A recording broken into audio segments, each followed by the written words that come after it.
Video देखने से पहले चैनल को सब्सक्राइब कीजिए और अगली वीडियो की नोटिफिकेशन पाने के लिए बेल आइकॉन दबाइए। हेलो, गुड मॉर्निंग, सुप्रभात। हमारे पास ऊष्मागतिकी थर्मोडायनेमिक्स की बात चल रही थी। इसमें जो एक मोस्ट इम्पोर्टेंट टॉपिक है वो है ऊष्माधारिता। कौन सा है बच्चों? ऊष्माधारिता या हीट कैपेसिटी। देखो, आज हम इसकी बात कर रहे हैं। सबसे पहली बात आती है ऊष्माधारिता होती क्या है। ऊष्माधारिता होती क्या है? देखो, कोई भी वस्तु है, किसी भी वस्तु की ऊष्माधारिता क्या होती है? कोई भी वस्तु है उसका 1 डिग्री सेल्सियस टेम्परेचर हमको बढ़ाना है। 1 डिग्री सेल्सियस या सेंटीग्रेड टेम्परेचर बढ़ाना है। तो जब भी हम 1 डिग्री सेल्सियस टेम्परेचर बढ़ाएंगे तो 1 डिग्री सेल्सियस टेम्परेचर बढ़ाने के लिए जो ऊष्मा की मात्रा होती है, क्वांटिटी ऑफ हीट, ऊष्मा की मात्रा जरूरी होती है, वो क्या कहलाती है? ऊष्माधारिता कहलाती है। क्या कहलाती है बच्चों? ऊष्माधारिता कहलाती है। माना कोई तंत्र है, उसका पहले टेम्परेचर है T1 और फिर है T2। प्रारंभिक अवस्था में मान लो T1 है और जब बाद में दूसरी अवस्था में चेंज हुआ तो वो है T2। तो यहाँ से यहाँ तक ऊष्मा की मात्रा क्या है? चेंज हो जाएगी। तो ऊष्माधारिता भी चेंज हो जाएगी। क्या हो जाएगी? ऊष्माधारिता चेंज हो जाएगी। हीट कैपेसिटी ऊष्माधारिता को हम किससे लिखते हैं? C से लिखते हैं। यानी कि 1 डिग्री सेल्सियस टेम्परेचर बढ़ाने के लिए हम यहाँ पे क्या लगा देते हैं? T लगा देते हैं और ऊपर Q। यानी कि 1 डिग्री सेल्सियस टेम्परेचर बढ़ाने के लिए ऊष्मा की जो वो मात्रा है वो क्या कहलाती है? ऊष्माधारिता कहलाती है। अगर हमें बिल्कुल सूक्ष्म समय में देखना है, अनंत सूक्ष्म टाइम में देखना है, तो इसके लिए हम लगा देते हैं dQ/dt। तो ये हमारे पास क्या हो गई? ऊष्माधारिता हो गई। अब हमें इससे आगे की बात देखनी है। तो यहाँ पे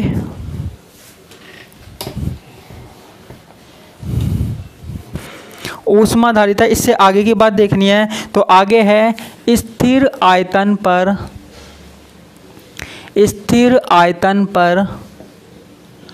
तंत्र की ऊष्माधारिता। स्थिर आयतन पर तंत्र की ऊष्माधारिता।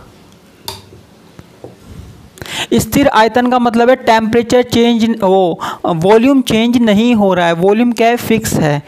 पहले वाली अवस्था में भी वही है और बाद वाली अवस्था में भी वही है। ये चेंज नहीं हो रहा है।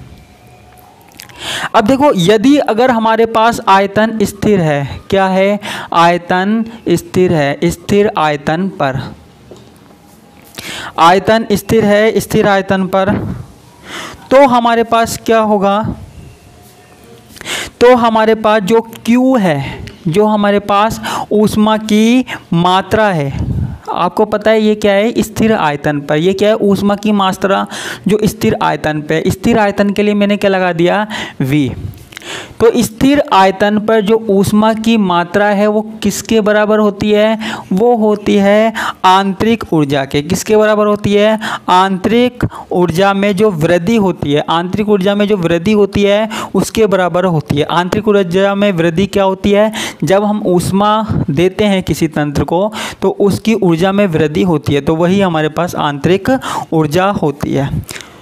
तो अब हमारे पास जो हमने फॉर्मूला लिखा था कौन सा? C dQ/dt।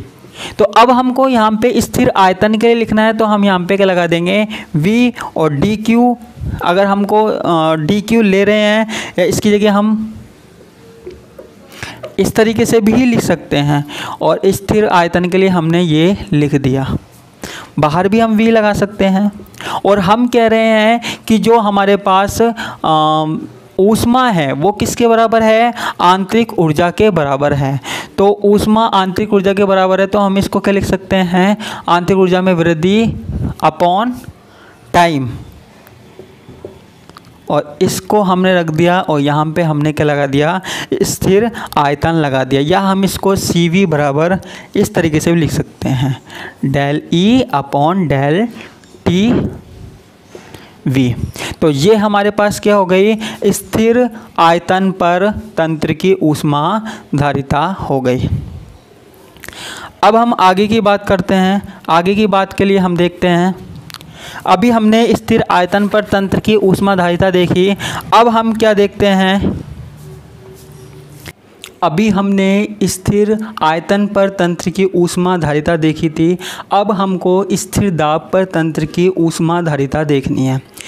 देखो, जब हमने किसी को ऊष्मा दी, जब हमने किसी को ऊष्मा दी, Q क्या है, ऊष्मा, ऊष्मा दी, किसी तंत्र को हमने ऊष्मा दी, तंत्र को हमने हीट दी, लेकिन दाब किस पे, स्थिर दाब पर, तो वो किसके बराबर होती है, वो होती है एंथैल्पी परिवर्तन।